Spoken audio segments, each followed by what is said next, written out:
Hi, welcome back for another 7 Caillou challenge. This one's called highest power of 2 that evenly divides a number. You are to write a function that takes a number and returns the highest power of 2 that evenly divides the number. So consider the following examples. N equals 123 should return the value 1.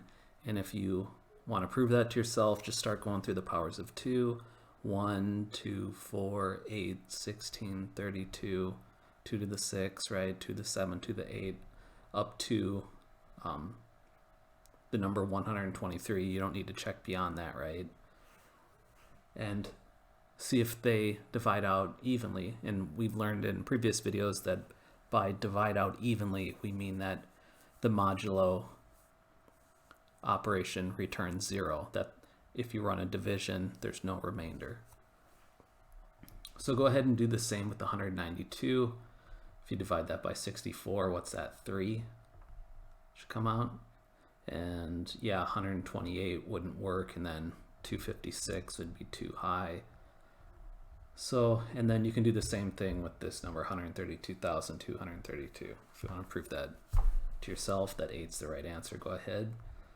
They tell us we can assume that the number passed in is an integer within the range 1 to 10 to the 18th. Okay, it's fine. So we'll go over here a little bit. This one might stretch your brain a little bit depending on how much experience you have with this sort of thing. But as usual, give it a good shot and then come back when you're ready. I'll start going into my solutions, and anytime I'm doing that, right, if I say an idea that triggers something, you can always pause the video there too and see if you can take it the rest of the way. So without further ado, let's get into this. So I'm going to sort of lay my framework here. I'm going to start by finding the next lower power of 2 from the input number. So I'll say long, I'll call it power of 2, and let's just say we have this magical function, get lower power of 2 for any given number, right? Let's just wave our magic wand for now. We'll resolve that. So we can say, if we had this nice helper function available to us, that would get us our starting point, right? It would take n, and note that this will make this such that if n itself is a power of 2, this method will return it. So it's going to get you to the starting point of this problem. So then what we have to do is essentially take that starting power of 2 value and sort of walk it down until we either find that modulo operation that returns 0, or that's equal to 0, or if we get down to 1, we've essentially exhausted the list of powers of 2, and then we can just simply return the value 1, because 1 would evenly divide any number, right? Even prime numbers have as factors themselves in the number 1. So let's try a while loop here. While power of 2, we'll say, is greater than 1. And I'm going to take that to be that part where we're just kind of scanning over powers of 2. But once we get down to 1, the problem's over. So what can we do in here? We're going to want to do that check, right? That modulo operation. So we're using the original input number, which is called n here. And let's run that modulo on our current power of 2 value, right? If that equals 0, that means it divides evenly, right? We've learned that. We know at this point we can return that power of 2. That satisfied what we are looking for. And then, as you should be thinking whenever you use a while loop, there's a very important thing you have to do. You have to update your condition here, right? Because if we don't, you can get stuck in that infinite loop. So after we know, when we get down here, we know that power of 2 didn't divide out evenly with our input number. So we can update it. We can say power of 2. Now, what do you want to do here? We're not going to just simply decrement the value. We're going to go to the next power of 2. And with numbers, in particular, if you think of binary numbers, you can sort of, you can shift them by dividing by 2 in a similar way that with our base 10 numbers that we're more familiar with, if you divide by 10 or multiply 10, you're sort of shifting the number either to the right or the left, respectively. So for power of 2, there's another important property of, if you want to think about how powers of 2 are represented as binary numbers. So in any power of 2 number, you can call these pod or whatever, you're going to have a 1 followed by some number of zeros, right? For every one of them, even the value 1 itself, we'll have 0 zeros, right? You could imagine it forward or leading zeros if you like, if that helps you. But consider this, 2 to the 0 is 1, right? 2 to the 0 is 2, which is this, and this is 2 in binary, right? 2 to the 3, 2 cubed is 8, which would be, or we skipped squared, I'm sorry. 2 squared is 4, which would be this in binary. And then 2 to the 3rd would be this, 8, right? And so on. So every power of 2 does this. So I'm saying we've gotten to some power of 2 value here, right? We had our magic function. We'll implement it, don't worry. But we got that starting point, right? And then now we want to go down. We're starting at the highest power of 2 available for the current input.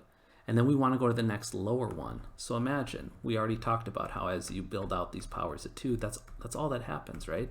The 1 kind of gets shifted to the left every time. So when you're walking these down, you can divide by 2, or you can think of that as a right shift, right? Like imagine I have this whole number and I just moved everything, every digit over 1 position to the right, and then imagine there's a cliff at the end, so this last 0 would fall off, and each time you shift it to the right, another one falls off, another one falls off, right? That's how we're going to update our while loop as we're walking these power of 2 values down. It's going to keep doing this, this, this, this, this, this, this, and then we're going to be, we're not going to be greater than 1, so we'll break out of our while loop. That's the idea. So because of that, to get to the next power of 2, you can either look at it in your head as dividing the current value by 2, or you can look at it as a right shift by one position. Either one of those works. So you could say either divide equal 2, or you could say this is shifting. This is good to know because I don't think we've done this yet. This just means, see how they're both pointing to the right? Look at the signs is kind of pointing to the right. That's saying shift right by 1 spot. And don't be intimidated with the equal sign. We know that's just shorthand for power of 2 equals power of 2 shifted 1 place. Just like we do plus equals, minus equals. You can also do it with shifting operations. So that's handy. So then, yeah, this is sort of how we update our variable. It'll come to something lower. We get up again. We check it again. As long as we're greater than 1, we keep cycling through and we keep checking if it divides out evenly with the original input number. Anytime we encounter 1, we're going to return it. Remember, they wanted the highest one, and we started with the highest available for the given input. We're going to get that once we implement this function. So then really, after this point, assuming that we never found 1, well, there's nothing left to do but to return 1, right? Because we know 1's sort of the default answer if we don't find anything else. Okay, great. So now let's go ahead and take care of this little bit of magic. I'm going to make it a private static method. I'll use longs, that's what we seem to be using for this. And so to get that lower power of 2, what I'm going to do is sort of look at the long value passed in as a binary number, and then I'm going to count the number of bits in it. And then I'm going to take the value 1 and I'm going to left shift it by that many bits, technically minus 1 if we do the same number of bits. Remember, our 1's already occupying 1 slot. If we do a number of bits, we're going to go 1 past. Hopefully that's clear, and we'll see it. So long, you could think power of 2. We can do convert to string, and it has a handy method where you take the value that you want to convert, and then in the case of these numbers, I can give it a base. So I can just say base 2. Okay. I'm sorry, this is a string then. Yeah.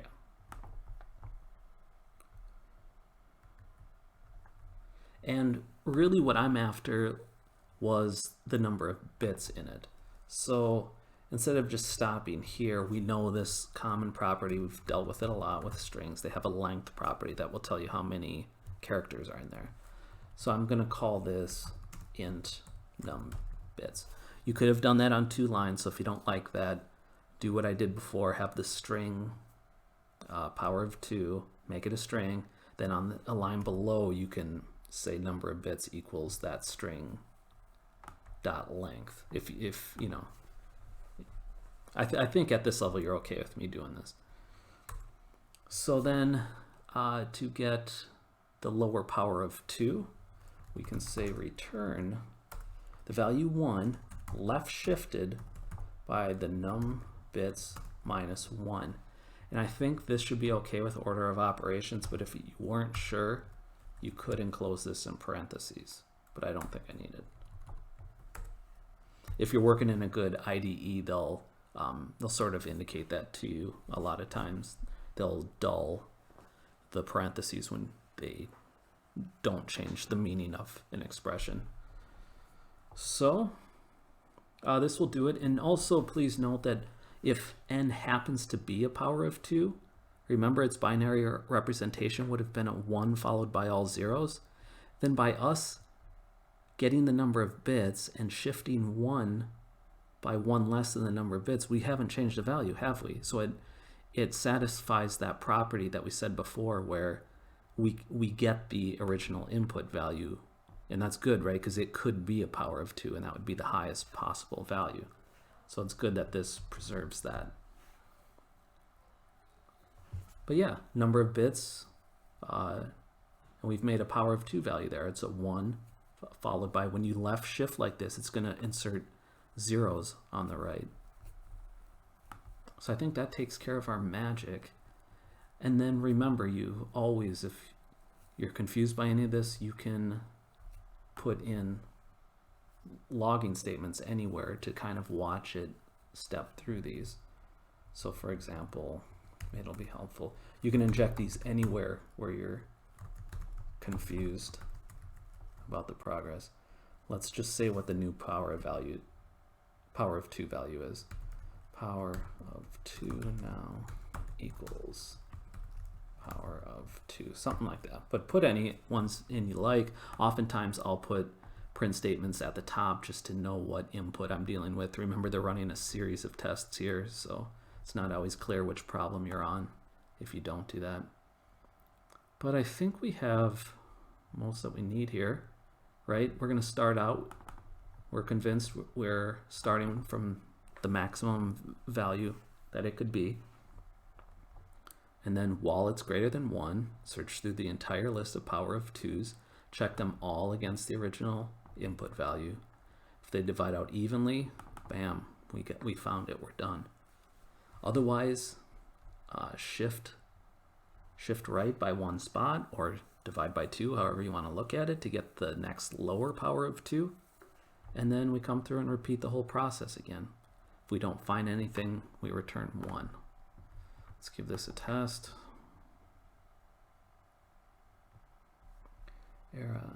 Access modifiers are not allowed on static constructors. What did I do here?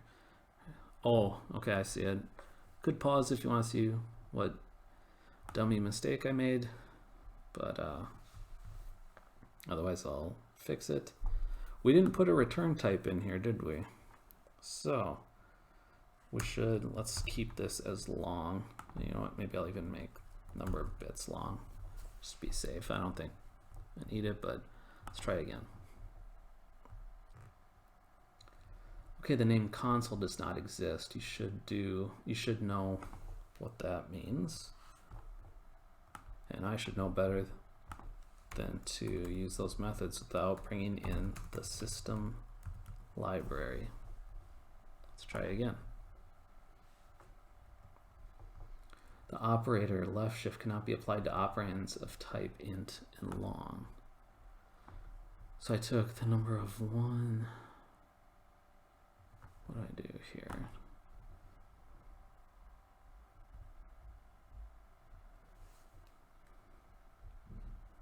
Okay, static long. 1 left shift number of bits minus 1. They're saying it's happening on line 24.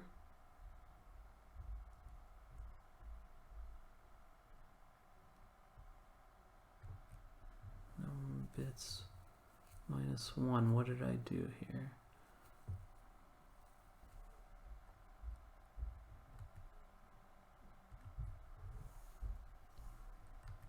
Long.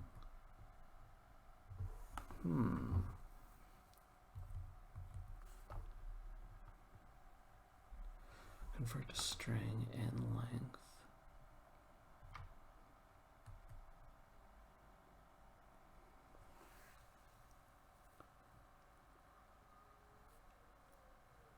Number of bits, convert string.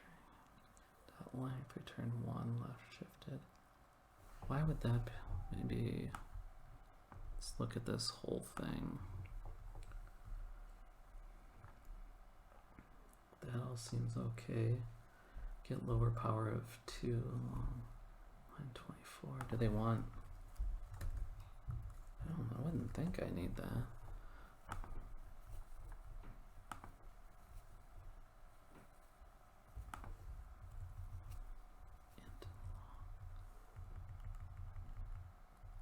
Yeah, it wasn't that. What am I missing here?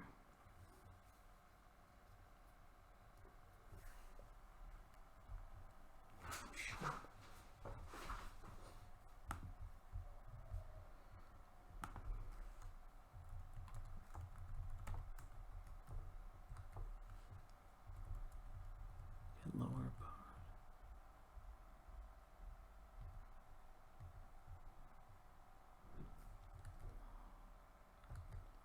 You know what? I wonder. Yeah, it's probably the long type here. I should have left that as int. I'm wondering if that's messing with this. Let's try it again. Okay, yeah. So, yeah, longs can be very big, so that's probably fair. Good to know. Sorry about the confusion there. But let's hit that larger test suite as well before we claim victory. All right, looks good. So yeah, you would expand these if you wanted to see your console log statements sort of walking down. You can probably, at some point, definitely by here, recognize these as power of 2 values. That one got down to 16. So yeah, you would see all of those there. And that'll do it. So yeah, hopefully you weren't pulling your hair out. Some of these can be a little tricky, you know, until you think of something clever. I'm going to clean mine up. I don't like to submit them with comments that aren't, you know, valid, helpful comments. So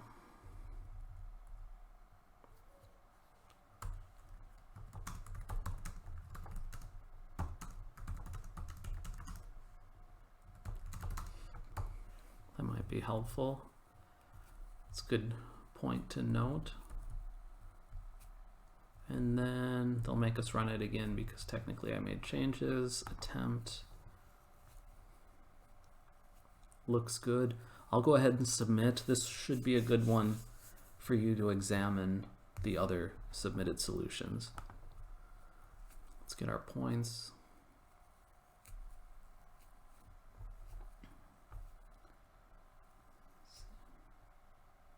See, now that is clever.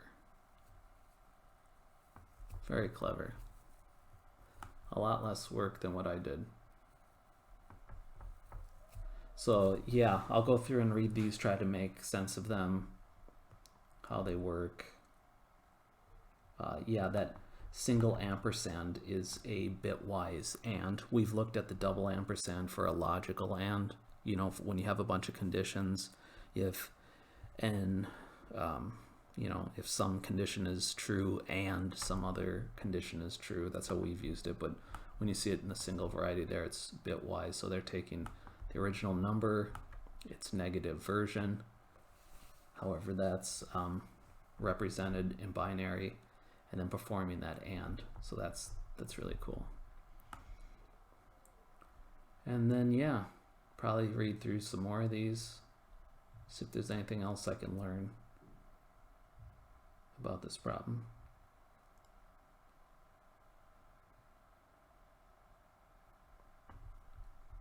Kind of the same thing. The tilde should be the complement of n, sort of like if you reversed its bits.